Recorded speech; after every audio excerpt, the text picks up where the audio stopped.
দেখলাম একজন 2:30টার থেকে জিকির শুরু করেছে, লা ইলাহা ইল্লাল্লাহ। এই যে 20 মিনিট উনি জিকির করতেছেন, শুরু করেছে লা ইলাহা ইল্লাল্লাহ।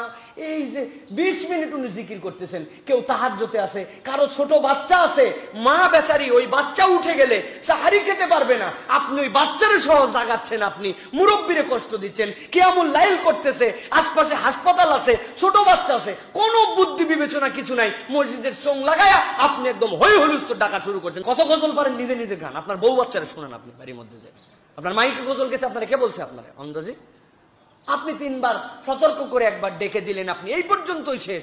এই 15 মিনিট গজল, এরপরে একবারে কেরাত, এরপরে দরুদ শরীফ। অপর ভাইকে তুলে দিব আমরা, প্র্যাকটিস থাকবে, কিন্তু মানুষকে কষ্ট দেওয়া যাবে না। ইসলাম অপরকে কষ্ট দিতে শিখায় নাই। ইসলাম সবচেয়ে সুন্দর ধর্ম।